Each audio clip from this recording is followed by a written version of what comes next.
Toronto n'est pas le Canada. C'est quelque chose que j'entends souvent ici. Et en réalité, cette métropole casse un peu l'image d'un pays nordique peu peuplé.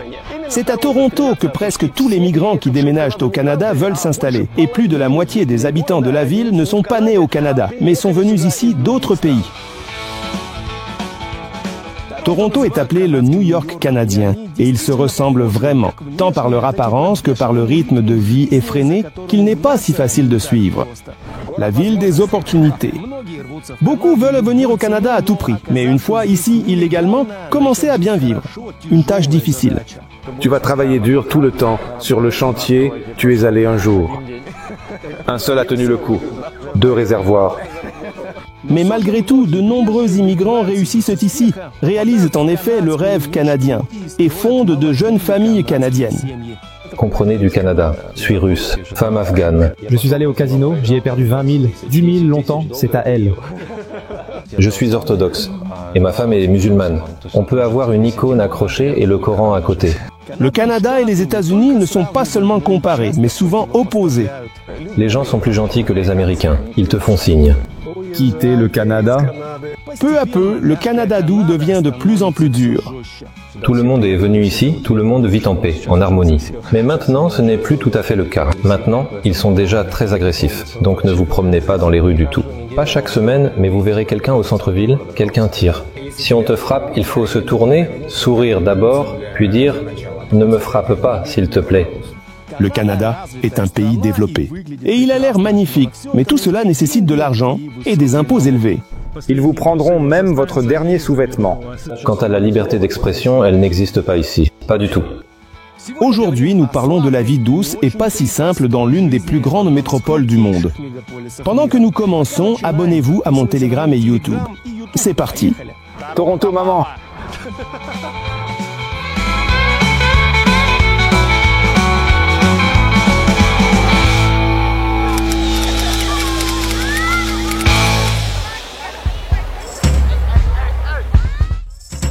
C'est le Canada vu d'en haut. Vert, soigné et calme, pas de gratte-ciel, car je suis arrivé dans le petit aéroport de Hamilton près de Toronto. Parmi les vols internationaux, il n'y a qu'un seul vol pour Reykjavik. Dans le bus, comme hypnotisé, je regardais non pas par la fenêtre, mais la porte tout le long du trajet. J'attendais toujours qu'elle s'envole sur un plus grand trou dans la route. C'est déjà le centre-ville de Toronto. Le centre-ville, souvent comparé à Manhattan à New York, et même les films sur New York sont souvent tournés ici. Ils se ressemblent tellement. Dans les films, je remarquais souvent ces camions de glace. Les ours ne se promènent pas dans les rues et il n'y a pas de neige. Pas du tout, mais comprendre. Que veux-tu dire? Au Canada, on peut le reconnaître par le thème du hockey. C'est l'arène où joue l'équipe locale des Toronto Maple Leafs. Et les billets pour les playoffs? Ils peuvent surtout coûter plus de 1000. Et toi, comment as-tu attrapé le virus du hockey? J'aime le hockey. Pour quel club? J'aime les Maple Leafs. Il y avait environ 5-6 joueurs des Angels qui ont joué pour les Maple Leafs. Ils étaient mes clients, je les ai logés. L'un d'eux vivait ici, Bremner. C'est Oleg. Et il est allé découvrir d'où venaient ces beautés. Les gens à Toronto sont très colorés et diversifiés, surtout aujourd'hui, alors qu'un autre festival a lieu ici. Regarde Malvina, qui se tient un fond de couleurs similaires. Tu tournes le coin, un concert se prépare. Généralement, il y a beaucoup de musique au centre-ville.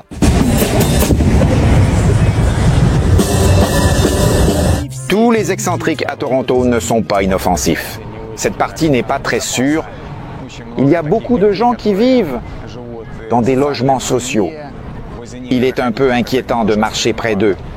C'est intéressant, leur système est construit d'une certaine manière ici. Les gens qui vivent dans ces personnes un peu mentalement instables ou très instables ne sont pas dans un endroit fermé. Ils ont le droit de sortir dans la rue ici. Ils sont en ville, parmi les gens. Donc, quand tu vois quelqu'un d'un peu inapproprié dans la rue ou dans le bus, tu peux être à côté de famille. Il vaut mieux éviter de les regarder dans les yeux quand ils provoquent. Pourquoi leur donne-t-on des logements sociaux au centre-ville et non pas en périphérie?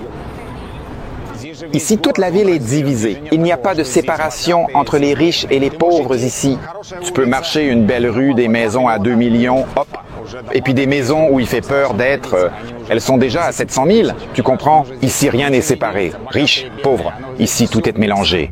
Oleg a déménagé au Canada avec sa famille il y a plus de 10 ans. Je voulais que mes enfants grandissent dans un autre pays, qu'ils obtiennent un autre passeport. Et aussi pour qu'ils soient en sécurité. Ah, super. Alors, filmons l'attente. Avant de déménager, Oleg avait une toute autre image du Canada. Je voulais tout et tout de suite. Je voulais arriver et dire, ah voilà, je suis arrivé au Canada, tout le monde me doit quelque chose. Nous nous faisions tous des illusions, comme s'il y avait ici des arbres avec des jardins d'argent, où l'on vient et cueille de l'argent. Ou bien le matin, on se lève et on sort de l'argent de sous l'oreiller. J'ai mis du temps à m'assimiler. Tout le monde pense ainsi, ceux qui veulent venir ici, enfin, la majorité. Ils pensent ainsi, d'abord, j'émigre au Canada, je me lance dans les affaires, sans même réfléchir à comment faire des affaires ici. Et ils comprennent qu'une fois sur place, on s'adapte. Ici, tout est différent. Il est impossible de faire des affaires comme chez nous. Tu te dis, si je n'y arrive pas dans les affaires, tu penses, alors, je vais travailler. Mais cela signifie que de toute façon, je trouverai un bon travail. Je trouverai de toute façon un bon travail. Le Canada m'a changé. Je suis devenu plus tolérant, je suis devenu plus ouvert. J'ai commencé à voir les autres nationalités différemment. Avant le Canada, nous avions l'habitude de parler des gens d'Afrique en les appelant noirs. Là-bas, nous appelions les gens de Chine jaune ou à la peau jaune ou chinois. Je suis très heureux que tu puisses entrer, je ne sais pas, par exemple, dans un centre commercial ou dans un ascenseur et que la porte s'ouvre. Et une personne d'Afrique, disons, se tient là et te dit bonjour, avec un sourire ou te salue. Peut-être que ce n'est pas seulement ça, mais ça me fait plaisir qu'on me dise bonjour le matin. Dire bonjour dans les rues de Toronto, c'est possible même aux stars du cinéma mondial. Avant-hier, Schwarzenegger passait, il roulait à vélo, il tourne un film sur son trajet le long de l'avenue Kalinine et le film parle des prostituées, de tout ce qui se passait là dans les années 90, avant le Covid, il y a environ 10 ans. Probablement, 60% de tous les films hollywoodiens étaient tournés au Canada, soit de ce côté-ci, soit à Vancouver. C'est simple, il est moins cher de tourner au Canada qu'aux États-Unis. Films comme Titanic, Twilight, The Revenant, Ça, Inception, X-Men et de nombreux films célèbres ont été tournés ici. Il y a un grand nombre d'entreprises américaines ici. L'Amérique est présente partout. Chaque jour, Oleg passe devant un ancien aérodrome où un grand projet est prévu par le blogueur le plus cool du monde, MrBeast. À cet endroit, des milliers de blogueurs vont se battre pour 5 millions de dollars. En s'éloignant un peu plus, en dehors de la ville, commencent les fermes. Les mythes sur le pays du Nord s'effondrent, les uns après les autres. Par la fenêtre, des champs de maïs à perte de vue et des pêches, pommes, melons et baies poussent. Les prix, en revanche, sont astronomiques. Le maïs coûte presque $1 pièce. De nombreuses fermes ont leur propre magasin et c'est comme un véritable kolkhoz. Des enclos pour chevaux, des tracteurs et même un mini-hôtel. Voici un rare moment où les fermiers canadiens se reposent et se réchauffent au soleil. Tout est axé sur le tourisme et le sport. Le terrain de golf rapporte autant que le champ de maïs. Le matin, les clubs de golf sifflent ici. N'hésitez pas à demander. Kaitsa, pas besoin chez vous. Oui. Et voici Valérie, et nous allons chez lui dans la banlieue de Toronto, Richmond Hill. Avant, tout était vide. Cette place n'existait pas ici, ces maisons non plus. Tout était vide ici. Il y avait une seule ferme collective, et quand j'ai déménagé ici, ils ont construit un nouveau quartier. Et tout était très calme, tranquille, il n'y avait personne. Richmond sonne comme quelque chose de riche. Eh bien, peut-être, je ne sais pas. À l'époque, c'était simplement considéré comme un bon quartier. Et les prix ici étaient plus élevés que dans d'autres quartiers. Aujourd'hui, en principe, les prix, je pense, sont les mêmes, déjà chers. Mais il y a une différence de 100-200 000. Je ne sais pas quand c'est plus d'1 million. Là, 1,5 et 1,7. Je ne vois même plus la différence. Quelle différence entre 1,5 et 1,7? D'où un citoyen privé aurait-il $1 million? Les voisins sont afghans. Lui et Nokover ont décidé de sécher. En face, des Pakistanais. Ici, tout. Des Chinois. Ici, des Indiens. En fait, quand nous sommes arrivés ici, il y avait des Russes qui vivaient ici. Là vivaient des Philippins. Ici vivaient des Philippins. Un Canadien vivait, en face, vivait un Arabe. Tout a changé.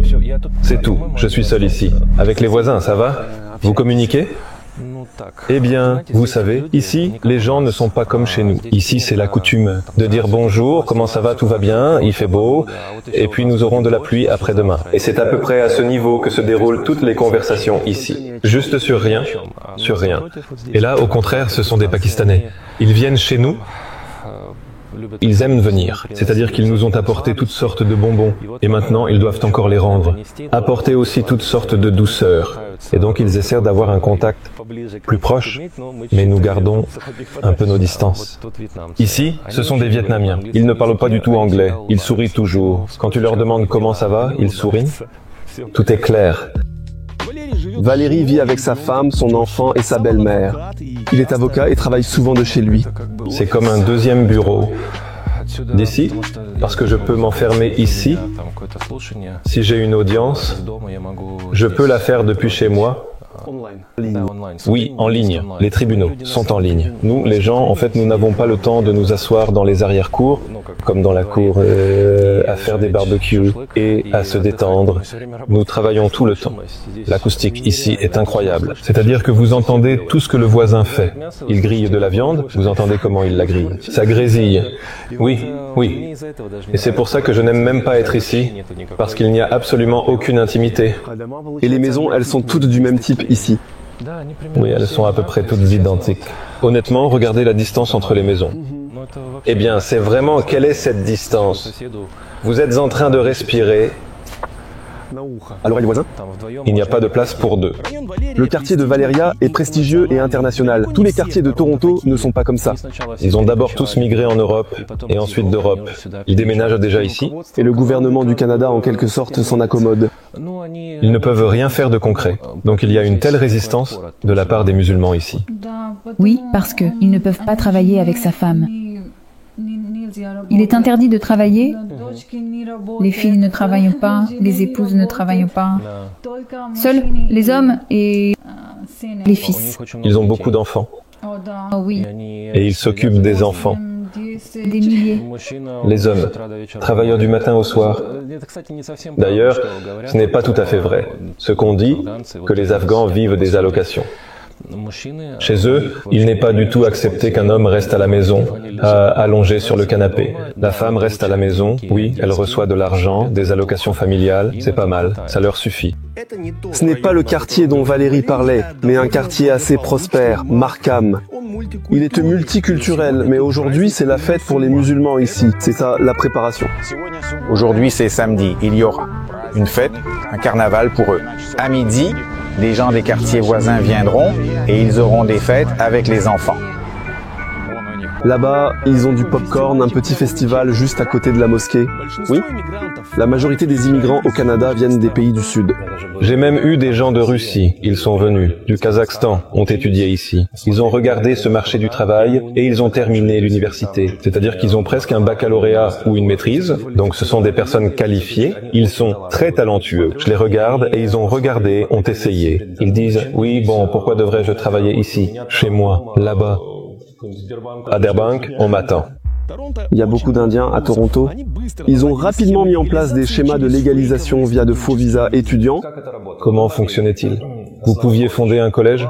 Vous aviez besoin d'un petit capital initial? Vous louiez, disons, un local dans un sous-sol ou quelque part d'autre de petit. Vous enregistriez. Et vous pouviez, déjà, après avoir obtenu toutes ces autorisations, faire venir des étudiants internationaux, une imprimerie de visas étudiants. Et ils les distribuaient simplement par centaines. Il y a des collèges, je ne vais pas les nommer, mais ils gagnaient des millions. Et il y avait un programme pour coiffeurs. Et voilà qu'un Indien vient étudier pour devenir coiffeur. Et il se pose la question, où regardent les autorités? On lui donne un visa pour coiffeur pour qu'il étudie dans ce collège. Pourquoi? C'est le Moldave Andrei qui a rencontré ses amis au centre de Toronto. Il est venu avec un visa étudiant et est resté en situation irrégulière. Restons en contact, d'accord? Allons, à gauche. Qui sont ces gars? Des amis, les miens. D'ailleurs, chez l'un d'eux, nous avons fêté un anniversaire. C'était récemment? Juste ce week-end. Nous marchons avec lui dans un quartier où presque toutes les enseignes sont en chinois et ce n'est même pas Chinatown. Même en écoutant, il n'y a que des Chinois autour. La nourriture des lieux est aussi asiatique. Ça a coûté 19 $, mais c'était incroyablement bon. En arrivant pour étudier, Andrei a été stupéfait par le coût de la vie et de l'éducation, qu'il a immédiatement abandonné. Il a compris qu'il fallait un gros budget ici. Il n'avait pas un tel budget. Combien d'argent as-tu avec toi? Peut-être 3 000 $, quelque chose comme ça, qui se sont vite épuisés. J'avais aussi un ami qui m'a tout de suite aidé avec un logement pour 1000, avec quelque chose, ça partait pour le logement, c'était juste une chambre, et ils ont commencé à envoyer des troupes. Aussi, pendant ce temps, je n'y suis même pas allé, et il s'avère que j'ai payé quelque chose pour les études. Oui, j'ai payé environ 3 000, c'était le premier versement. Pas payé? Non, non. Il fallait, oui, payer ses frais, mais je ne voulais même pas y aller. Je pensais que le visa était encore valable. Merci les gars. On peut encore se promener ici. Le visa a été annulé pendant longtemps. Andrei a été en situation irrégulière. Il a demandé l'asile. C'est long? Oui, ça peut durer 1 an, 3. Pendant tout ce temps, il ne peut pas quitter le pays. Es-tu prêt? Puisque j'ai déjà postulé, oui, j'ai décidé que comme je n'avais pas le choix, parce qu'avec les documents ici, c'est très très difficile. D'une certaine manière, de mon point de vue, il y a un peu plus de perspectives ici. Même si tu passes par un chemin très difficile, on peut dire, avec les documents. Mais si là-bas, tout ira bien, mais on peut comme... J'ai comparé les salaires.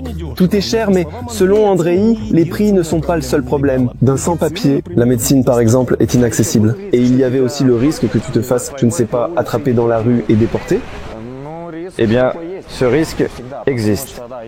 Pas toujours, parce que oui, si tu te retrouves dans une certaine situation, et là par exemple, si la police commence une vérification, alors il est là.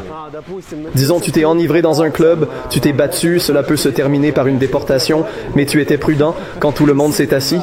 Oui, c'est aussi un problème. Quand tu es en situation irrégulière, tu ne peux pas trouver un logement ici, rapidement, ou une bonne option, parce qu'en général, ils demandent des documents. Et comment tu trouvais? Fais connaissance dans le monde, des connaissances, et tu ne peux aller nulle part en principe. Si tu veux, par exemple, même en vacances, quelque part, si tu es en situation irrégulière, tu ne peux même pas sortir, même pour un club, même pour un club. Il regarde les images. Pourras-tu partir une fois que tout le processus sera terminé? La vie d'un travailleur sans papier est difficile. Mon premier travail était chez Mudrenko. Moving, c'était des déménagements. Andrei a déplacé beaucoup de meubles, mais il recevait du cash tous les jours. C'était là-bas, sorte. Il y a quelque chose qui m'a marqué, quelque chose qu'on a à peine pu soulever, et maintenant, il nous transportait. C'est juste un piano, si en plus, il est ancien, en chêne, en bois comme ça, alors... Là, c'est juste, on peut se faire mal. Et encore dans le quartier de Starp, 50, eh bien, cela dépend de combien d'heures tu as travaillé, mais on essayait de faire durer le temps. Si on fait, normalement, le temps passe de toute façon à tout préparer, à préparer à manger ce qu'on donne. Lui aussi, en fait, voulait déjà, depuis longtemps... Les réglages, un jour est passé. Il a tenu un seul jour là-bas, en fait. Il était là, autant. Quand ça coule, ce n'est pas du béton et une fenêtre. Vous voyez ça? Et moi, j'ai regardé. Je pense que c'est ma dernière visite ici. C'était même un peu pire que le déménagement.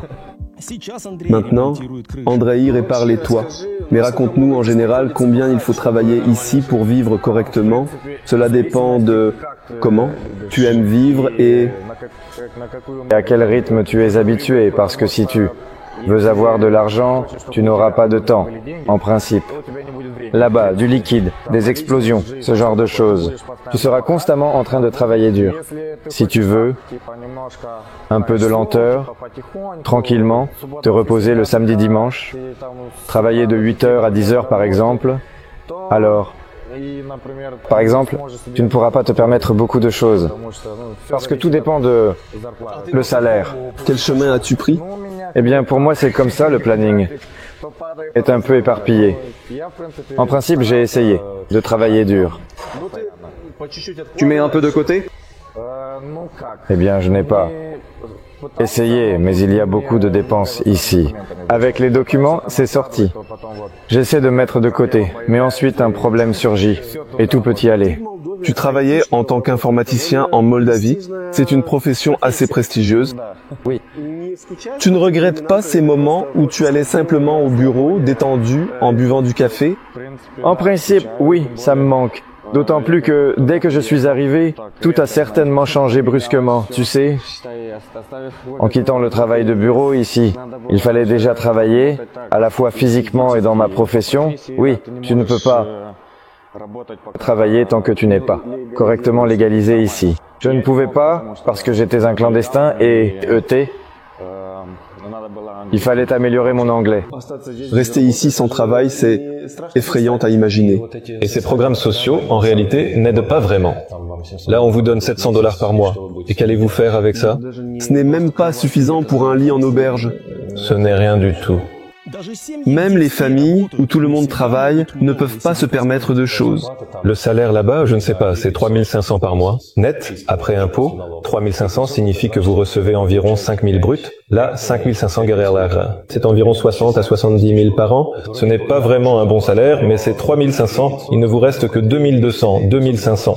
Un appartement coûte cher et avec 1000, survivre en regardant le marché du travail de l'extérieur, ce n'est pas une position très enviable. En réalité, si tout le monde travaille énormément et vit modestement, disons-le, cela concerne au moins le logement. Avant, c'était différent. C'est-à-dire qu'avant, vous pouviez travailler et vous pouviez gagner suffisamment pour vous acheter un appartement, une maison. Et c'est pourquoi les gens venaient ici. Au cours des 8, 9, 10 dernières années, cela a changé.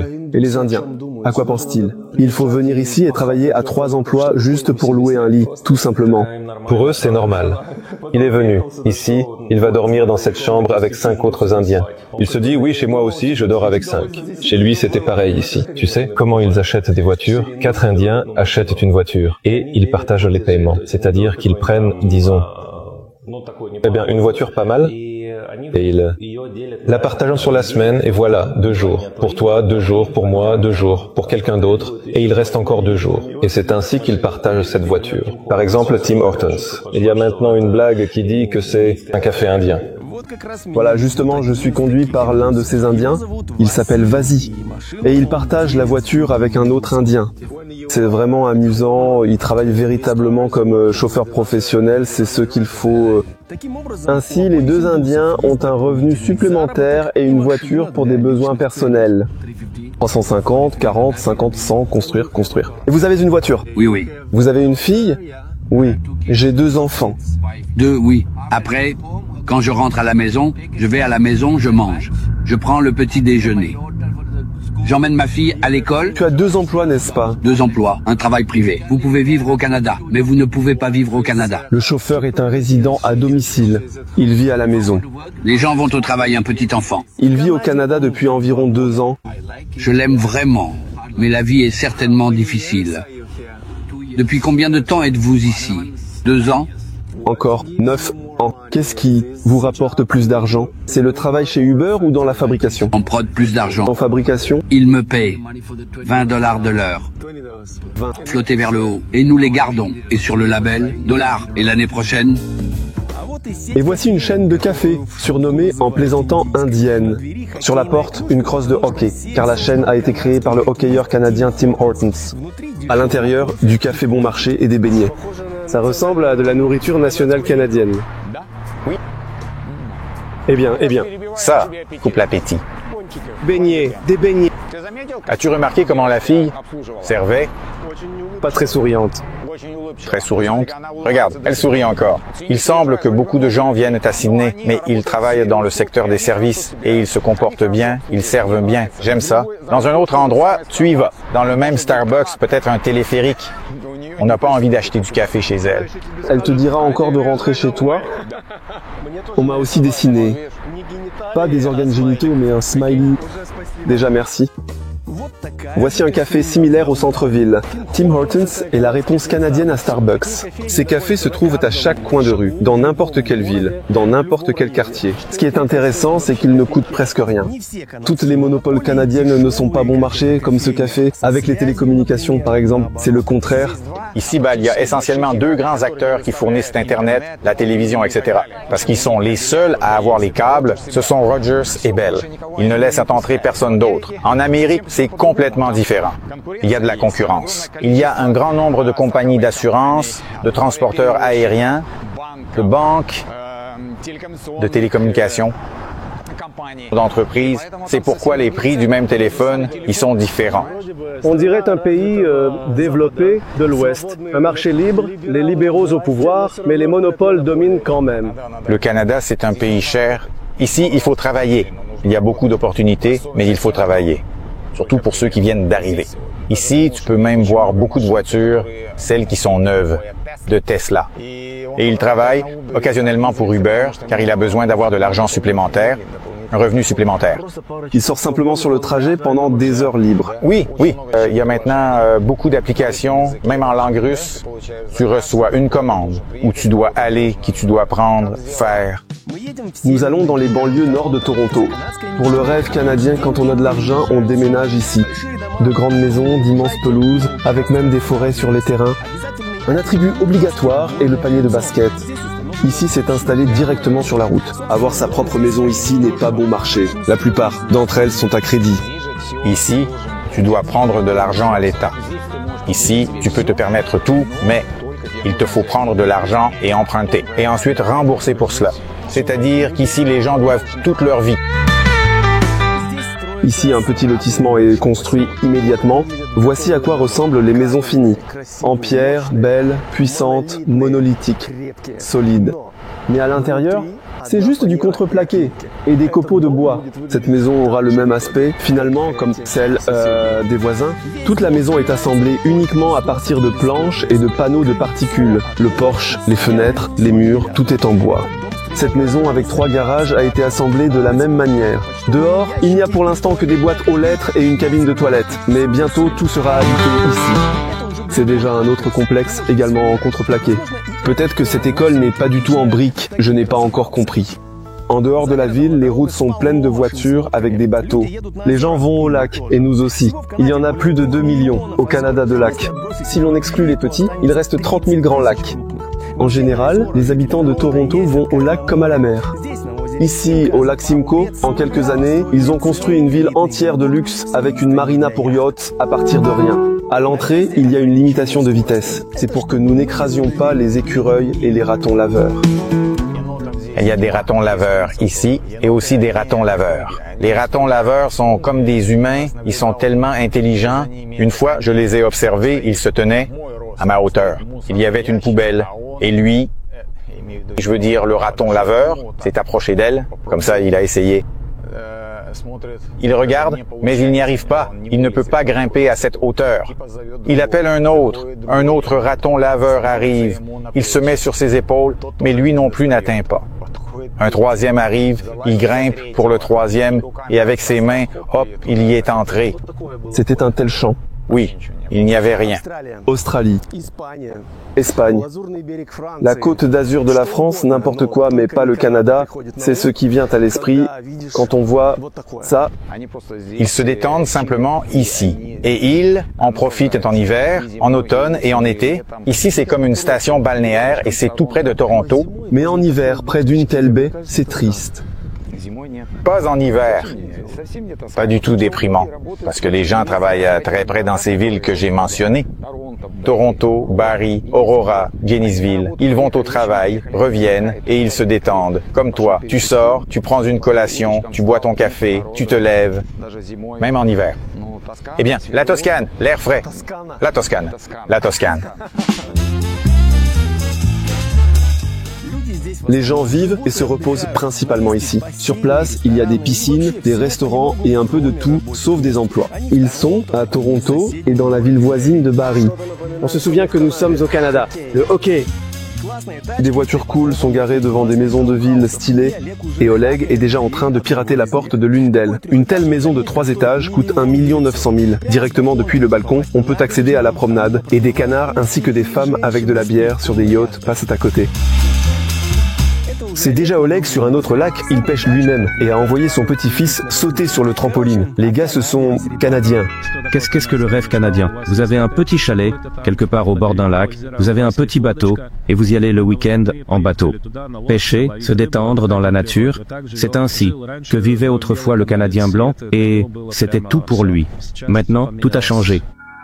Beaucoup vendent leur bateau. C'est un pays étonnant par la façon dont il protège bien la nature. Moi, par exemple, je ne pêche pas, même ici, parce que pour pêcher, il faut d'abord acheter ce permis.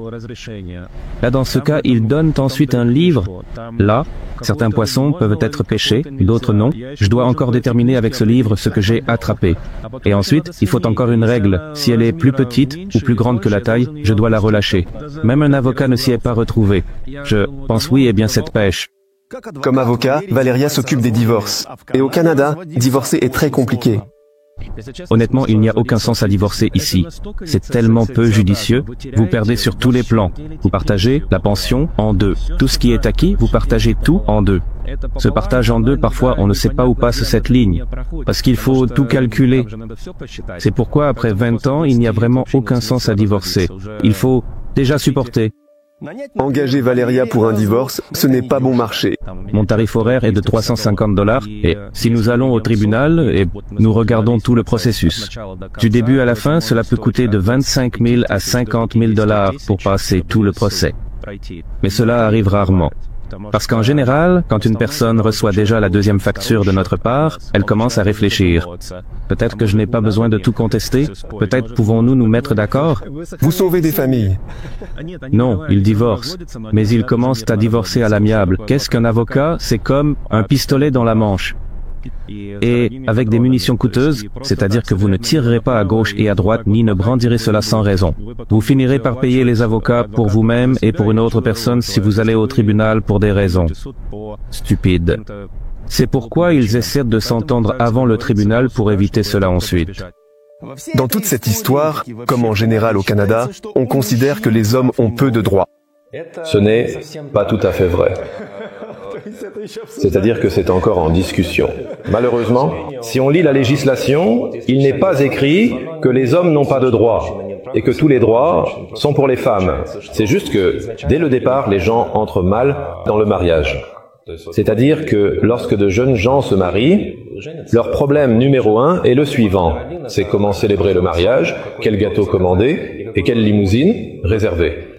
La belle-mère pense à quel service offrir. Mais en réalité, le contrat de mariage aborde de nombreuses questions. Par exemple, que faire avec le budget?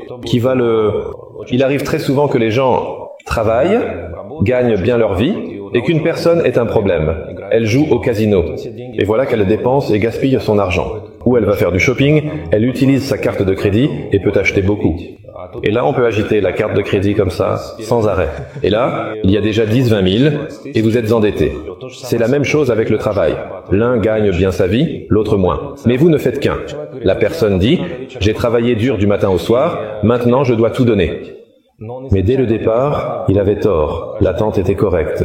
Par défaut, c'est la moitié. À elle. Voilà, je suis allé acheter une montre chère, c'est la moitié à elle. Elle est allée acheter un sac à 10 000 $, mais c'est la moitié à moi. Je suis allé au casino, j'ai perdu 20 000. 10 000, c'est assez long pour elle. Parfois, même ce que vous avez accumulé avant le mariage est partagé. Cela s'appelle l'égalisation, et vous égalisez. C'est-à-dire que vous considérez ce que chacun avait avant le mariage. Et vous essayez, même si tout était identique, pour l'un, l'autre avait plus d'argent, alors, après le mariage. Vous devez d'une certaine manière égaliser cela, pour que vous sortiez du mariage plus ou moins équilibré, si c'est un millionnaire, et une fille ordinaire. Alors il y aura une égalisation même de ce qui était avant le mariage. Vous savez comment les femmes les plus riches du monde ont gagné leur argent? Elles ont divorcé. Une femme peut-elle faire d'un homme un millionnaire? Bien sûr. Milliardaire. Ah. Et en quoi le Canada est-il différent dans tout cela? C'est l'épouse. Elle appelle la police, dit que son mari là-bas. La police arrive, il est arrêté. Il ne peut pas rentrer chez lui. Il est privé de logement. Mais il doit continuer à payer pour cela. Il paie pour logement et elle y vit seule avec les enfants. Il y a un autre problème ici. Si vous avez le statut de résident permanente, mais que vous n'êtes pas encore citoyen, vous pouvez être expulsé. Donc il se trouve que cela a commencé comme un problème familial. Ils se sont disputés, oui, quelque chose. Cela devient ensuite une affaire familiale, c'est-à-dire qu'ils divorcent, puis une affaire criminelle. Récemment, une femme m'a appelé. Ce n'est pas une cliente, demande. J'ai changé d'avis. Elle ne comprenait pas que pour les immigrants, il y a des problèmes. Un tas de problèmes. Et il y a même eu des cas où nos compatriotes arrivent, elle appelle la police là-bas. Et une semaine plus tard, ils se sont déjà réconciliés. Ils roulent ensemble en voiture, la police les arrête. Vous avez une ordonnance, vous ne pouvez pas être ensemble, à moins de 100 mètres. Il dit, bon, on a fini, on n'a pas de problème. Vous avez des problèmes, nous n'avons plus de problème. Et voilà, de nouveau en prison. Avec la police, il faut être prudent. Pour des broutilles, il vaut mieux ne pas appeler. Ils viennent très pour des broutilles. Grave, on les voit pas. Valéria est indignée et le problème des écoles incitant les services de protection de l'enfance contre les parents. Ensuite, ils commencent à retirer les enfants. Peut-être y a-t-il des cas spécifiques. Cela se produit surtout avec les familles orientales, quand elles viennent de l'Est. Ce sont des familles musulmanes. Et là, l'éducation des enfants, elle est très stricte. Ils frappent immédiatement avec une ceinture, des gens viennent et ils commencent à vous interviewer. Ils regardent où vous vivez, dans quelles conditions vit l'enfant, et ensuite, ils rédigent ces rapports avec ces services. Il faut être très prudent. Ils observent ensuite les enfants, que Dieu nous préserve si l'enfant dit qu'il est battu à la maison. Ils commencent à vérifier partout pour des ecchymoses. Pas de retour arrière. Eh bien, c'est déjà compliqué. Quand vous commencez ce processus, il est difficile de faire marche arrière. Il n'y a pas ça chez nous. On retire la plainte et l'affaire est classée. Il n'y en a pas ici. Essayons de comprendre. Reçoivent-ils des primes pour retirer les enfants des familles ou quoi? D'où vient cet empressement? Cet empressement, c'est parce vous savez, comme le socialisme et le communisme, tout cela est fait pour que je me sente bien. Je suis pour la vérité, je suis pour la justice. Ils sont désireux d'aider. Ils pensent qu'ils font quelque chose de bien. Ensuite, que devient-il de ces enfants? C'est tout un problème. Ils sont ensuite confiés à des familles d'accueil. Ce sont des familles. Les Canadiens paient ces familles.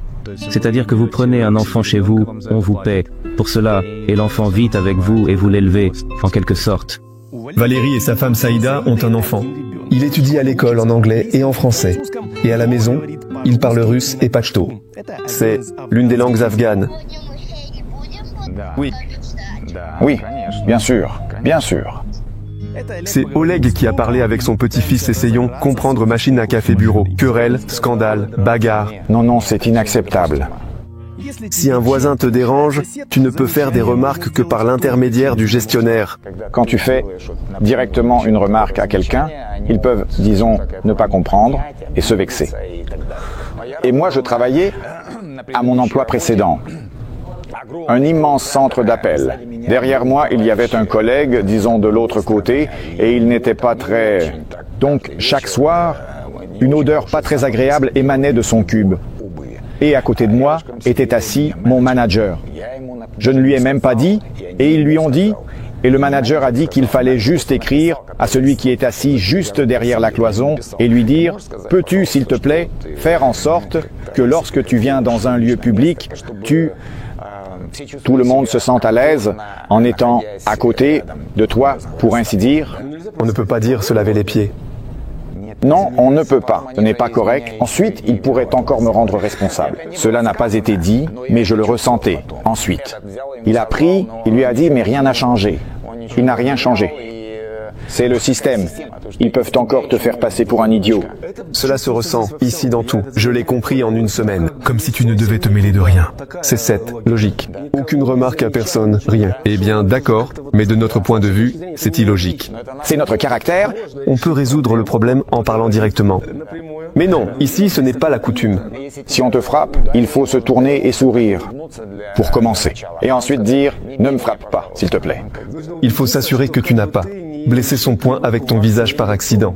Oui, Mais peut-être qu'il prendra encore et écrira contre toi. Il dira que c'était ta faute. Et on voit que tous ces sans-abri qui se promènent font des bêtises, font du bruit, etc. Et la jeunesse qui fait aussi des ravages dans les rues, ils parasitent vraiment. Ils comprennent que l'impunité existe. Personne ne les punira pour quoi que ce soit. Personne ne fera jamais de remarques à personne. On peut aller casser des bouteilles. Juste faire une remarque et il sera encore coupable. Bien sûr, il y a des inconvénients. Par exemple, je ne comprends pas pourquoi je roule sur la route et là où il faut rouler à 60 ou 70 km, je dois rouler à 40 km à l'heure parce qu'il y a un cycliste devant moi. Parce qu'un cycliste est comme un conducteur de véhicule motorisé. On peut se retrouver coupable, sans rien faire du tout. Au début, quand je suis arrivé au Canada, oui, beaucoup de choses, disons, ne me convenaient pas. Et puis j'ai compris que ce système ne peut pas être changé. Dans chaque pays, il y a son propre système, ses propres règles, ses propres lois, des gens différents. Pourquoi devrais-tu prouver quelque chose à quelqu'un? Habituellement, lors de la recherche d'un emploi, une personne envoie des demandes à différentes entreprises et attend d'être acceptée. Pour un agent immobilier, l'agent immobilier cherche son employeur. L'agent immobilier décide. Va-t-il travailler avec l'agence? Mais tu te casses quand même la tête pour vendre le plus possible. Tu décides de tout. C'est-à-dire que cela dépend uniquement de toi, combien de clients tu trouveras, combien tu vendras, combien tu achèteras. Personne ne te donnera rien. Oleg peut travailler au bureau quand il le souhaite. Aujourd'hui, personne ne veut travailler. Aujourd'hui, personne ne veut travailler sauf moi. Ha ha ha ha. C'est quand même dimanche. Tu viens. Tu poses ta valise d'urgence. Il y a là-dedans. Je l'ai. C'est tout un sac. Je suis allé à l'autre bout du monde. J'ai moins de bagages que toi. Pas ici, juste là. 10 kilos. Eh bien, ici, comme d'habitude, c'est un ordinateur, un appareil qui mesure la longueur, la largeur d'une maison ou d'un appartement. Quand il y a une réunion Zoom, je fais semblant d'être intelligent et je l'écoute. Et un grand nombre d'autres encore, de différents fichiers, dossiers. Eh bien, en principe, ce sont eux qui créent le poids de ce sac. Tout est en petits caractères, tu vois. Dans l'entreprise, 600 personnes. Beaucoup d'Iraniens, beaucoup de Chinois. Ce courtier, précisément là où je travaille, ici, il y a plus de 50% d'Iraniens et de Chinois. Tout le monde ne peut pas vendre quelque chose. Selon les statistiques, environ 20% des agents immobiliers peuvent réaliser plus de 100 transactions par an. Et les 80% restants peuvent en avoir une ou pas du tout. Eh bien, avec une transaction par an, on ne peut pas vraiment vivre. Si tu n'as pas d'argent, tu conduis pour Uber, tu gagnes, ou tu vas travailler dans la construction. Mais pour être un agent immobilier à succès, il faut travailler à plein temps. Pas juste comme ça, non? Assis toilette distribuer prospectus. Non, non. Il y a une très grande, énorme concurrence. Quand je te vends un appartement ou une maison, cela peut représenter de 1 à 5% sous-coût de l'objet. J'ai vendu une maison dans un bon endroit. Elle se trouve à environ 30 km d'ici. Mon salaire, j'ai reçu une commission décente. J'ai reçu un salaire décent, c'est plusieurs dizaines de milliers. C'est l'un des quartiers les plus chers, peut-être même de tout le Canada. Disons que c'est en Ontario, c'est sûr. Ici, nous passons devant la maison du rappeur Drake. À l'entrée, il y a sa tête, en bronze. Les maisons ici commencent à 5 millions et plus. Dans la base de données, Oleg, nous vérifions le logement le plus cher et le moins cher. Toronto. Le plus grand. Elle est située non loin, en fait, du centre-ville. 18 chambres et 8 salles de bain, en tout. Et elle fait plus de 500 mètres carrés. Mais personne ne l'achète depuis presque 500 jours. Trouver bon marché difficile. Une pour un appartement. Essayons. Par exemple, là, 200 n'est-ce pas. Par exemple, 200.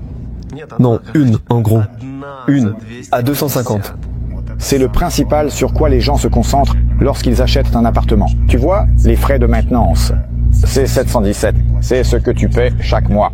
C'est ce que tu payes pour ce qu'il y a probablement dans l'immeuble. Merci, Jim. Pour qu'il plante des fleurs autour de la maison, pour qu'il déneige. Et l'électricité, l'eau, le gaz, c'est en plus. En gros, tu paies, tu achètes ton appartement, apparemment, et tu continues à payer un loyer pour celui-ci, à $700 par mois. Récemment, des inondations ont touché toute l'Europe de l'Est. Toronto est également souvent inondée, surtout à cet endroit. À cause de la pluie torrentielle. Et cette rivière qui a débordé, elle a tout inondé ici. Il y avait de l'eau ici, les voitures ne pouvaient pas passer. Il y a environ 2 semaines. Est-ce un phénomène fréquent? Eh bien, pas souvent, mais ça arrive. Environ 1 fois par an, ça arrive. Nous approchons du quartier de Mythica. C'est un peu comme un deuxième centre-ville, un quartier à la Dubaï de Toronto. C'est ici que s'installent les jeunes familles canadiennes les plus heureuses. Et si on n'a pas d'argent, les couples amoureux viennent ici pour s'embrasser et faire des selfies sur la pelouse verte avec vue sur le centre-ville. Ces secondes-là, elles ont été construites en 10-12 ans. En bas, il y a des petits restaurants, des bars. Là-bas, où nous allons en hiver, ils installent une patinoire artificielle. Les jeunes viennent jouer au hockey. Pour entrer dans l'appartement, Oleg doit passer un jeu de piste et trouver le bon coffre avec la clé. Parfois, quand tu ne connais pas les instructions, comment peux-tu me suivre? Comment est-ce possible? Parfois, il arrive que tu ouvres les cadres et les gens t'attendent et leur temps est limité. Nous ouvrons. Le prix est une voiture. Le prix est une voiture et un penthouse. Penthouse à 2 190 000. Peu coûteux. En fait, je considère que c'est gratuit. Prends-en. Tant que j'en ai l'occasion, je vais me promener dans l'appartement d'un millionnaire. Sous mes pieds, il y a des yachts et des toits étranges des maisons voisines. Ici, c'est comme un arrêt soviétique. Bienvenue à la meilleure vue. Toronto. Toronto, maman. Les genoux tremblent un peu. Oh, c'est oh. La coiffure, peut-on l'abîmer? Oui, et on peut aussi abîmer son pantalon. Louer un appartement pour un migrant ici est une tâche difficile, car il est ensuite très compliqué d'expulser un locataire qui ne paie pas. Ils peuvent te poser là-bas, eh bien, je ne sais pas, là, de 10 à 30 questions avant de décider s'ils te prennent ou non. S'ils se sont trompés et ont pris une personne qui dira demain, par exemple, j'ai perdu mon emploi, je n'ai pas la possibilité de payer, c'est tout. Ils sont coincés. Et l'expulser est difficile, car c'est pratiquement impossible. Tu ne peux rien lui faire.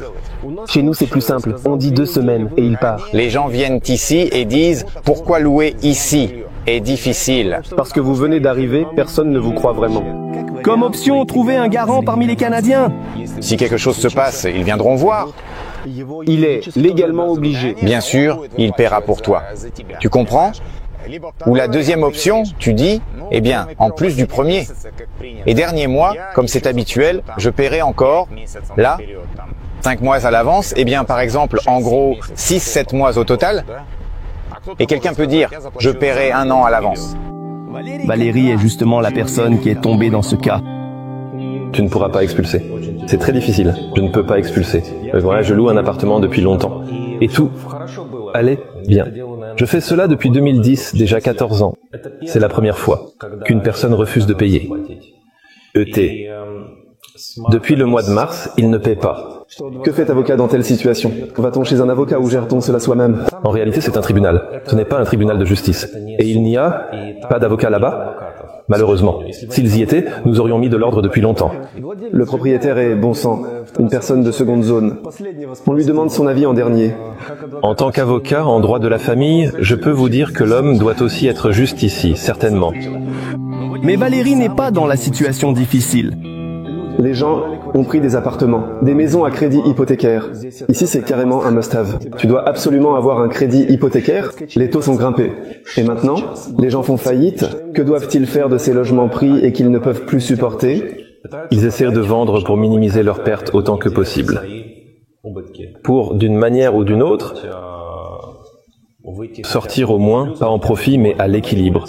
Dans ma rue, ils vendent et personne ne vend. On peut rembourser le crédit en louant une partie du logement. Par exemple, le sous-sol. Beaucoup le font, mais pas Valérie. C'est un endroit que nous pourrions louer, mais nous ne le louons pas. Je ne veux vraiment pas que quelqu'un d'autre soit chez nous. Et si vous louez à des étudiants, c'est encore mieux. Vous commencez à y faire ces petites chambres et à les louer aux étudiants par lit. Brampton est une ville bien connue où vivent de nombreuses personnes d'origine indienne. Et là-bas, c'est à la mode de transformer une maison en ses chambres. Et dans le sous-sol, il y aura 10-20 Indiens vivant et profitant. En plus des outils pour la voiture, Valérie a ici une collection très chère d'ordinateurs rétro.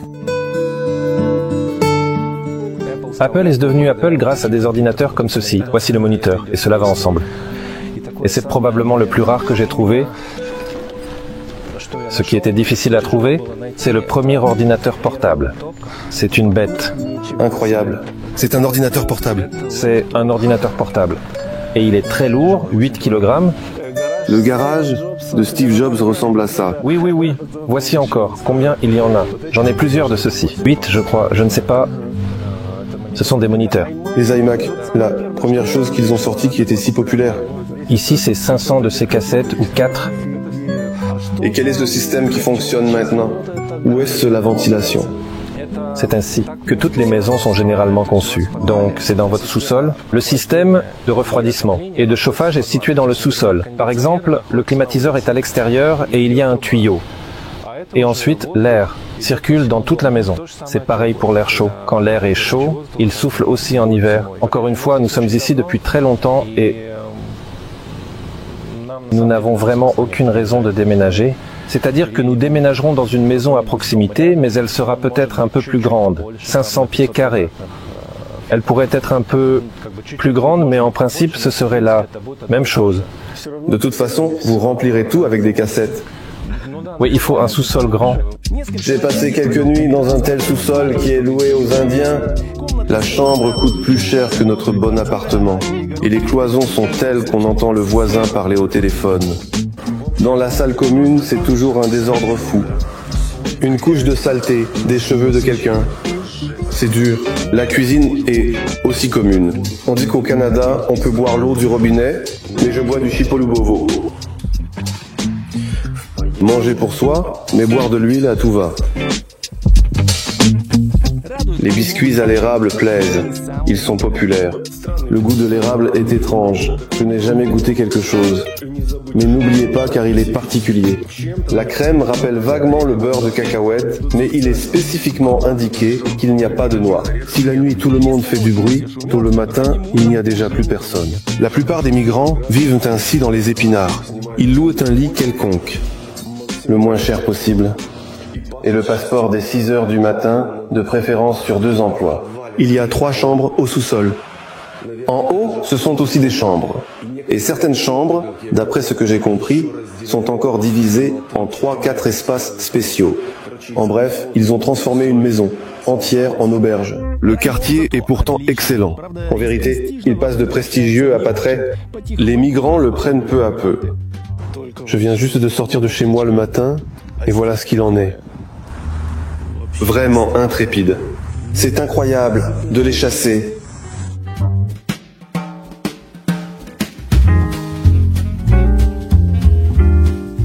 Si on se promène dans le quartier, on voit qu'il y a des maisons très étroites. Et avec Oleg, nous entrons justement dans l'une d'elles. Entre les maisons, il n'y a qu'un passage étroit et une petite clôture. Et voici la pièce principale.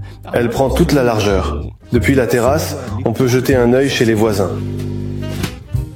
Ces maisons sont très populaires au Canada, où il y a 2 entrées indépendantes distinctes. Les propriétaires utilisent le premier et le deuxième étage. Le sous-sol peut être reloué. Et, avec cet argent, on peut partiellement couvrir l'hypothèque contractée. Pour la maison, ici, il y a une entrée séparée et les propriétaires ne croisent pas les locataires. Si on prend une telle maison avec une hypothèque, combien cela fait-il par mois? Environ. Il paiera à peu près 7 000 pour toute la maison. Et si nous prenons un locataire, il lui paiera environ 1 800 à 2 000. Donc, il lui restera environ 5 000 et 2 000 de la part du locataire, car il y a un grand nombre de personnes qui vivent dans les sous-sols, les gens les louent. Eh bien, je dirais qu'environ 70% des sous-sols que les propriétaires louent ne sont pas officiellement. construit. Nous avons cherché un quartier bon marché à Toronto sans succès. Nous avons trouvé un quartier abordable. C'est le quartier d'Etobicoke, très proche du lac Ontario, avec une bonne infrastructure, très proche du centre-ville. S'il n'y a pas de trafic, en 15-20 minutes en voiture, tu peux déjà y arriver. Le prix est d'environ 1800. Si l'on considère que le prix moyen d'un appartement d'une chambre à Toronto est d'au moins, disons, 100, ces immeubles ont déjà environ 50 ans, un peu comme nos Khrouchtchevka. Et voici l'école française. Vos écureuils sont vraiment noirs. Et où sont donc les roues? Les roues sont là.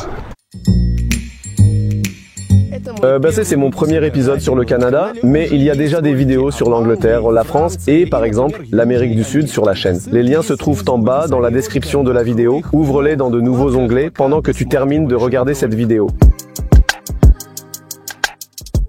Étant sans papier, il était difficile pour Andrei mettre de l'argent de côté. Il a épargné pour une voiture. 6e point, 6e. J'ai travaillé dur, on peut dire. Je l'ai acheté pour 10 000. J'ai vraiment bossé dur. Donc tu savais que tu travaillais pour la voiture? Oui, parce qu'ici, sans voiture, c'est très difficile. Et plus facile avec la voiture? Oui. Plus de possibilités de déplacement pour toi-même si tu le souhaites et pour n'importe quel travail. Si tu vas travailler, la première chose qu'ils demandent, c'est si tu as un moyen de transport, si tu peux te rendre ici ou là. Je peux avoir un travail dans n'importe quelle ville aussi et il faut se déplacer. Pourquoi ne pas quitter le bâtiment, les toits, pour Uber? Pourquoi? Parce que je prends un projet et je le fais. Je travaille comme assistant, par exemple. Ça me convient déjà. C'est juste. Plus n'est-ce pas? Avec Uber, tu ne gagnes pas autant? Je pense que non. Tu as travaillé quelques années en tant qu'illégal, maintenant tu as un travail légal et tu as soudainement commencé à payer des impôts. Tes revenus n'ont-ils pas baissé? Ils ont un peu baissé. Sérieusement? Ils sont plus bas? Parce que le pourcentage pour les impôts est très élevé.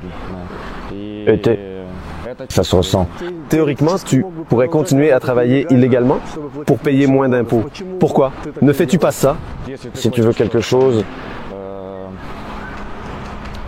prendre officiellement, par exemple, ou un crédit pour une voiture, par exemple, c'est ça. Il faut tout montrer que tu travailles légalement, que tu as ce revenu est entièrement légal. Et tout cela est nécessaire pour ton historique ici. En gros, c'est nécessaire pour l'avenir. Il est difficile pour les illégaux de s'enregistrer correctement.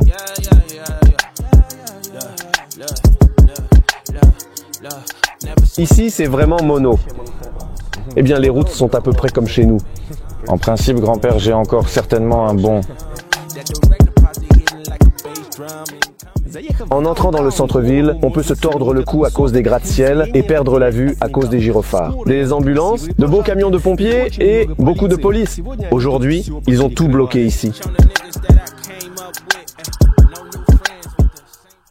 Tout est brillant et beau, mais on peut facilement se tromper de chemin et tomber sur des gars défoncés et endormis par terre. Une tente à l'intersection. C'est aussi normal. Même dans les endroits les plus touristiques, ce n'est pas toujours agréable. Ici, il y a généralement une patinoire en hiver. As-tu patiné? Oui. André travaille beaucoup, mais il se détend parfois. Ce week-end, il a loué un chalet au bord du lac avec des amis. Récemment, ils ont aussi fait la fête en club. Ici, il y a une rue de clubs. Tous les clubs sont ici, n'est-ce pas? Oui, oui. Il y a beaucoup d'endroits où l'on peut s'asseoir. Et combien laisses-tu généralement d'argent lors de ces sorties? Oui, on peut facilement laisser de côté environ à peu près 200-300 $ américains. Et est-ce vraiment possible de flirter avec une fille locale? En principe, oui, c'est possible. Mais ici, tu sais, elles ne sont pas vraiment appréciées. Tu sais, comme peut-être chez nous en Moldavie, ces relations sérieuses, quelque chose comme ça. Ici, les gens sortent le plus et se détendent plus. Comment se comportent-ils exactement dans les clubs? Boivent-ils beaucoup ou as-tu vu des bagarres? Pas vraiment de bagarres, mais... Ah, ils boivent, oui. Beaucoup aussi. Toi, Tu travailles toute la semaine, tu sais, au boulot, et puis un jour de congé.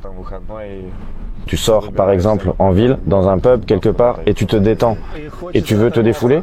Oui, un déchargement, quelque chose de vraiment très intense. Vraiment.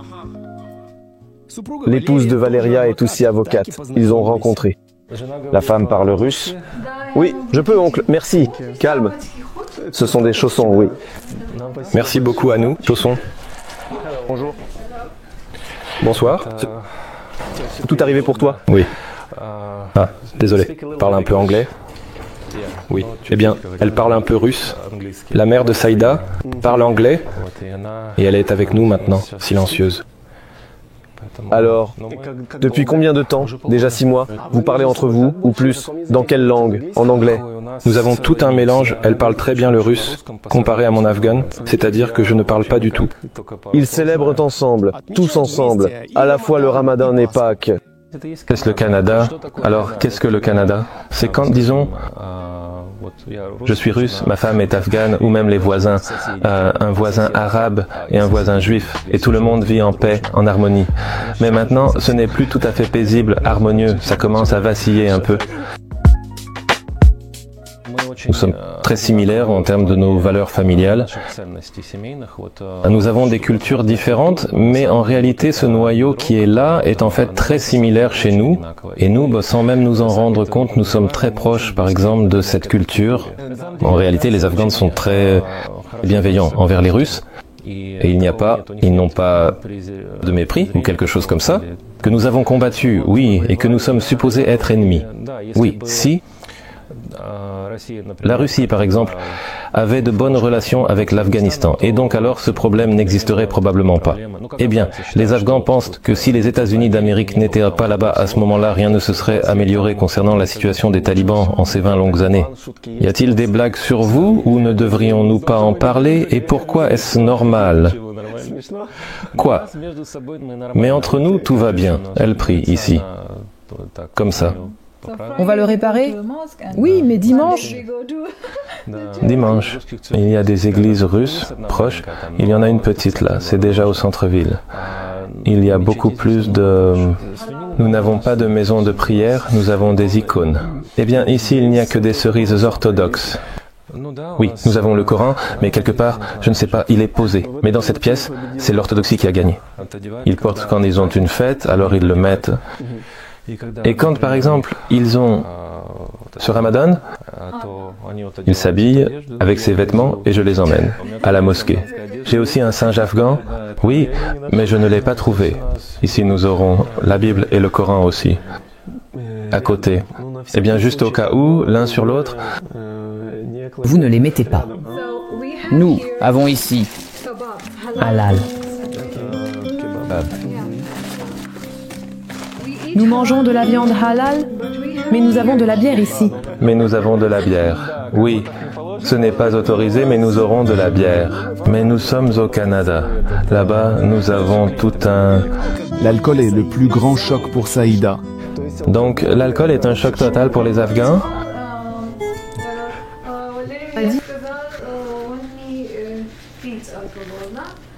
Qu'il buvait de l'alcool quand nous nous sommes rencontrés. Je ne savais pas que c'était de l'alcool. Qu'est-ce que c'est? Oui, parce que dans notre culture, c'est une illusion. Oui, oui, oui, oui, oui, oui, oui. Maintenant, je sais que c'est russe, c'est normal. Il y a de nombreuses années, je pensais juste qui boit. Cela signifie que cette personne est très, comment dire, drôle ou déprimée ou quelque chose s'est passé. Mais quand j'ai su que Valérie allait boire... Eh bien, quand un Russe boit, ça devient plus joyeux. Et Valérie se tournait vers l'accordéon et commençait à danser. Quand j'ai dit qu'il n'y avait rien, j'étais très contente. Il n'y a pas de problème, non. Mais jamais essayé. Non, non, je ne peux pas. Je pense que si j'essaie, probablement je vais mourir. Elle ignorait la différence entre vin, bière, vodka et whisky. Des poisons. Tout est pareil, tout est mauvais. Si je bois, c'est à la maison. En tant qu'avocat, cela peut jeter une ombre. Je perds ma licence si je suis pris ivre au volant.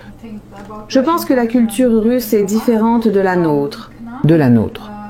Quand il y a des invités ou à la maison, les femmes mangent séparément et les hommes mangent séparément. Vous respectez cela, parfois quand il y a des invités. Cela dépend des invités. Si ce sont les nôtres, alors non. Nos invités ne comprendraient pas. Si ce sont leurs invités, alors oui. Si un ami de Saïda vient, une femme, alors je ne suis pas présent. Je vais soit au sous-sol, soit à l'étage. C'est-à-dire que je ne suis pas à côté. Ils ne me voient même pas. Pourquoi? Chez eux, il n'est pas d'usage que... C'est-à-dire que les femmes sont entre elles, et il n'y a pas d'hommes là-bas. Là-bas, même si son mari l'amène en visite, alors... Il la laissera, repartira. Oui, il la laissera et repartira. Il sait qu'elle sera seule avec les femmes, sans autres hommes. Ou sinon, au Canada, puis-je manger de la nourriture afghane? Qu'est-ce que c'est? Alors, cela signifie que c'est du pilaf. Oui, c'est précisément du pilaf afghan. Ils prennent ce kebab, ils l'enveloppent dans une galette, ils vont le... C'est comme ça qu'on le mange, n'est-ce pas? Et ils ajoutent encore cette chose... C'est considéré afghan. Eh bien, dans votre bureau, les Canadiens qu'on peut appeler autochtones, dont les parents sont aussi nés ici, en pourcentage, à peu près à vue d'œil. C'est un petit pourcentage. Les autochtones essaient de vivre loin du centre. Tout simplement, quand vient le vendredi soir, ils ne vont pas au centre-ville. Ils montent dans leur camion, attachent un bateau et partent pour Muskoka. Et là, dans leur chalet, ils s'installent, pêchent, lisent un livre. Et quand tu passes à côté sur un autre bateau, ils te font signe de la main. Quittez le Canada, s'il vous plaît. Et il sourit. Quand je suis arrivée pour la première fois au Canada, la première fois que j'ai eu un entretien à Toronto, dans le quartier de Bay Street, il y avait ce gars blanc et j'étais au-dessus de lui et il m'a dit de retourner dans mon pays. Je étais juste à un entretien. Peut-être que je vais faire ce choix. Vais-vous prendre le travail? La deuxième fois, quand ma mère a eu un entretien, c'était à Toronto. C'était sur Jarvis Street, un peu à proximité de l'église où nous allons. Alors, il y avait ce vieux monsieur blanc et il lui a dit « Bon sang, vous quittez notre pays ». Pour ma mère, c'était probablement encore plus difficile. Elle ne parle pas bien anglais. Ensuite, elle a eu peur.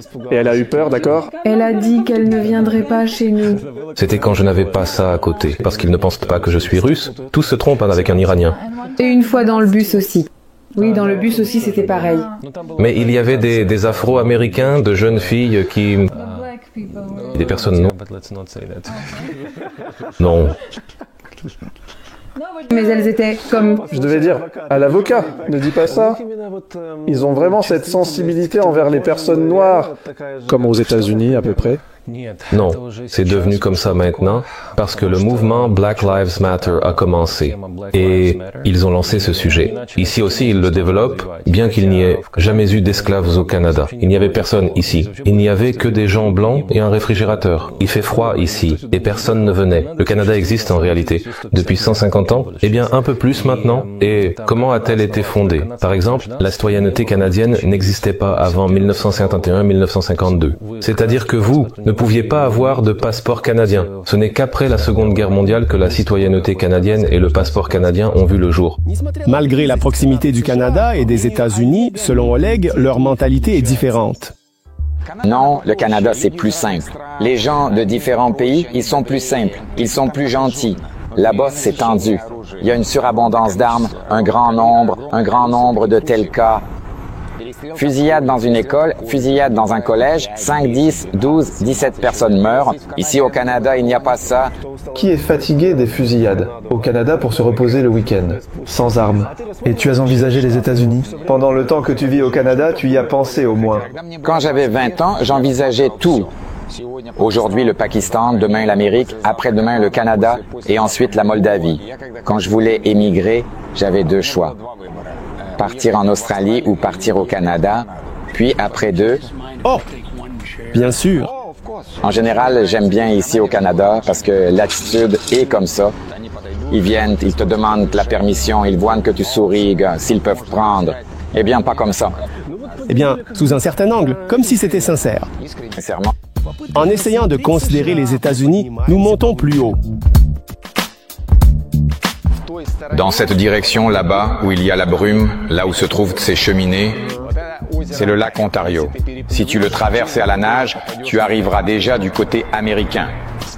À droite, il y a Niagara. À gauche, pour ainsi dire, Montréal, Québec, l'océan Atlantique.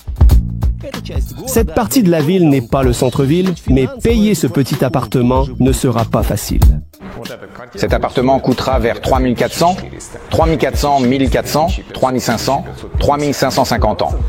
Et 1500 et 1550 mètres pour un appartement d'une chambre de moins de 50 mètres carrés, vers 2400. Il doit également souscrire une assurance, appelée assurance locataire, qui protège le locataire lui-même.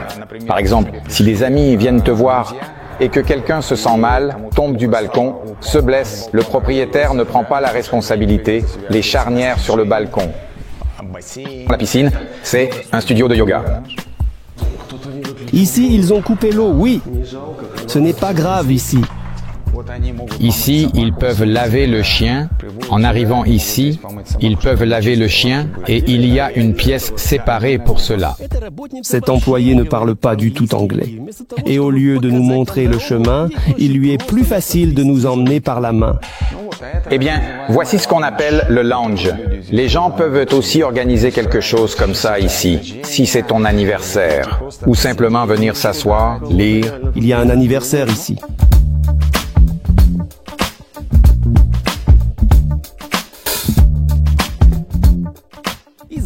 Depuis cet appartement au centre-ville, on peut voir l'île, l'une des principales attractions de Toronto. C'est en face, ça s'appelle l'île de l'Ontario. C'est un taxi aquatique. Tu prends ce taxi et tu vas sur l'île de l'Ontario. Cet appartement coûte 2,5 millions. Si je m'installais vraiment ici pour ce prix, je ne sortirais pas de la piscine. C'est la chambre principale. Lors des visites, il est interdit pour le courtier et pour les personnes qui visitent l'appartement d'utiliser quoi que ce soit, y compris les toilettes. Eh bien, on a envie de prendre un bain, je comprends, mais c'est interdit. Interdit. Chaque agent immobilier doit laisser sa carte. Il y en a tout un tas ici.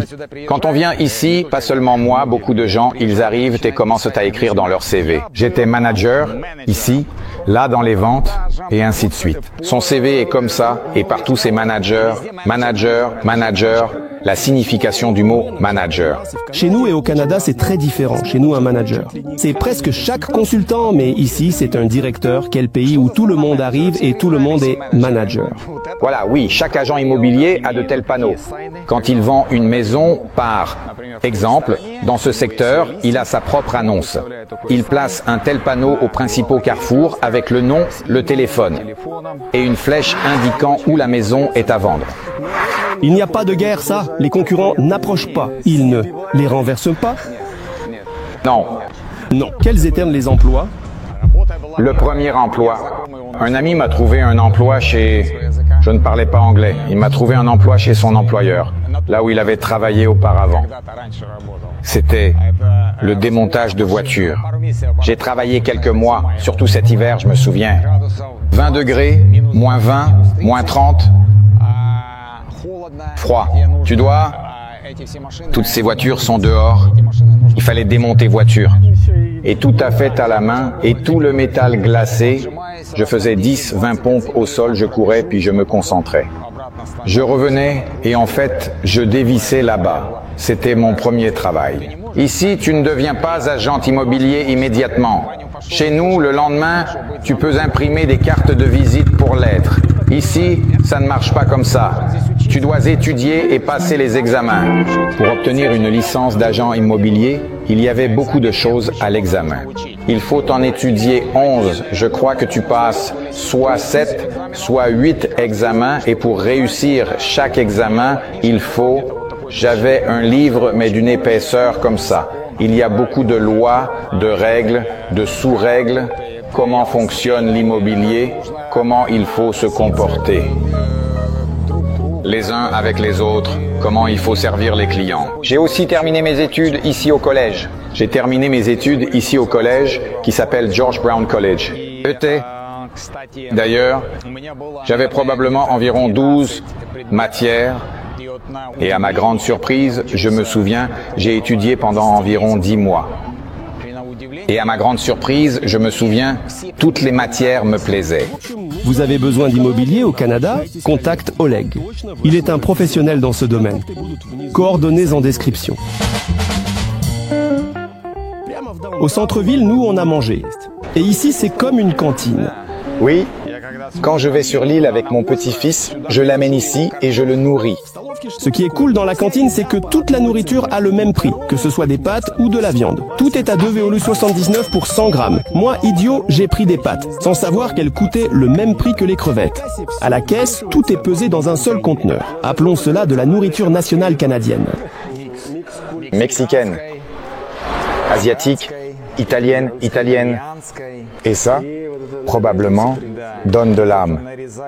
Et ils ne font que couper encore la pizza. L'Ukraine, avec les Ukrainiens, compétence. Pour la première fois, je mange des pâtes avec de la pizza chez Roga. Cela va maintenant être associé au Canada pour moi. À côté de nous, un motard étrange.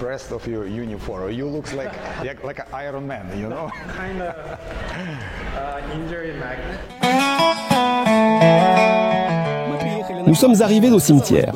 On pourrait penser que ce n'est pas un sujet pour le déjeuner, mais ils sont si charmants ici qu'on a envie d'organiser un pique-nique juste entre les tombes. Eh bien, je préférerais être allongé quelque part dans un tel endroit plutôt que chez nous. Des clôtures, bon sang, ces barrières, tombe sur tombe. Et ici, on pourrait prendre une couverture et faire un pique-nique. C'est calme ici, oui. Personne ne fait de bruit. Même cette mouche tueuse ne fait pas de bruit. Elle s'est juste posée sur moi pour faire un tour dans le quartier. Et voici une maison de retraite typiquement canadienne. Les gens à la retraite, c'est ici qu'ils vivent. Ils ont des repas de restaurant, petit déjeuner, dîner, et des aides-soignants s'occupent d'eux. Aujourd'hui, je suis passager, mais les passagers sont souvent aussi verbalisés ici. J'ai récemment payé une amende. Environ $300, environ quelque chose comme $268. Parce que je voyageais, pas au volant, mais dans une voiture avec quelqu'un qui était au volant. J'étais à l'arrière, au milieu, assis, et je n'étais pas attaché. Parce que la police a arrêté et a donné une amende. À moi, qui était assis, passager, assis à l'arrière et non attaché. Et j'ai reçu une amende. Mais le conducteur n'a rien eu. Il a dit, donnez votre ID. Parce que quand on vous donne ensuite cette amende, tout est écrit. Votre nom, prénom.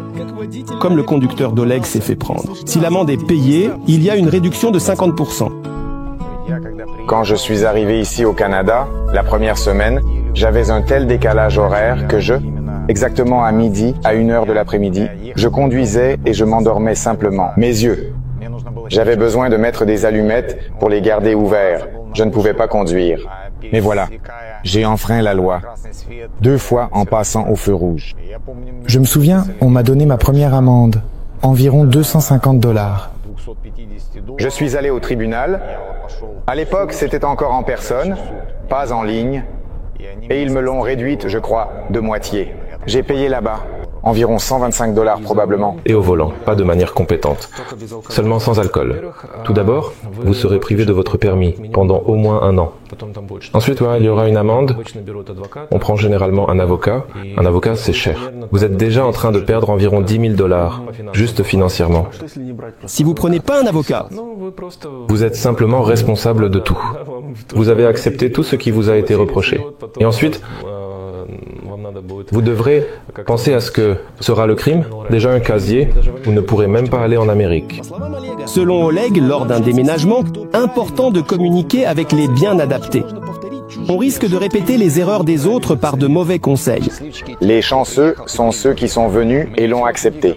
J'ai des proches qui sont récemment arrivés, ils ne sont ici que depuis 3 mois, et ils sont heureux car ils ont des professions qui sont très demandés ici. La femme, elle travaille, elle a travaillé toute sa vie avec des enfants et lui, il a travaillé comme technicien dentaire. C'est aussi très demandé ici. Il n'y a pas beaucoup de bons professionnels. Et relativement, ils ont trouvé un emploi assez rapidement. Mais il y a une très grande concurrence parmi les migrants. Dans ce pays, environ 2 millions de personnes sont arrivées en 2023, y compris les étudiants. Actuellement, parmi ce chiffre, il y a environ 800 000 étudiants. Ensuite, il y a les réfugiés, les ordonnances de permis, les personnes en résidence permanente, environ 2 millions. Et ils se battent avec acharnement. Asphalte. Bien sûr. Et les Canadiens les supportent pour l'instant. Quand je suis arrivé, nous allions dans un parc et le jour suivant, nous étions assis à nourrir ces oies. Nous les nourrissions. On dit bonjour, bon matin, comment ça va? Nous avons répondu, bonjour, vous venez d'arriver? Ils ont dit oui, bienvenue au Canada. Voilà comment ça s'est passé. Et ils appellent la police. Les gens qui viennent ici avec des enfants, s'ils ne sont pas dans l'informatique, s'ils veulent travailler, disons, avec la tête, comme nous avons l'habitude de le faire avec la tête et non avec les mains. Pour eux, ce sera très difficile ici. Ce pays est idéal pour ceux qui travaillaient là-bas. Poser des fenêtres, métier manuel. Les charpentiers, oui, les sols, ils faisaient. Ici, ceux qui viennent et veulent travailler avec leur cerveau, leur tête, c'est très difficile car un grand nombre de personnes viennent ici de différents pays. Il y a concurrence. Tout le monde a un cerveau. N'a pas envie de rentrer chez toi. Moi, pour l'instant, non. Mais pas pour le moment. Peut-être, tu sais, aller voir la famille là-bas. Exactement. Mais pour retourner là-bas, je ne pourrais probablement pas m'habituer tout de suite. Oui, je peux y aller, rester un peu, faire des allers-retours, mais je pense que après quelque temps, je voudrais revenir. Que disent tes proches à propos du fait que tu es ici? Ils s'y sont habitués.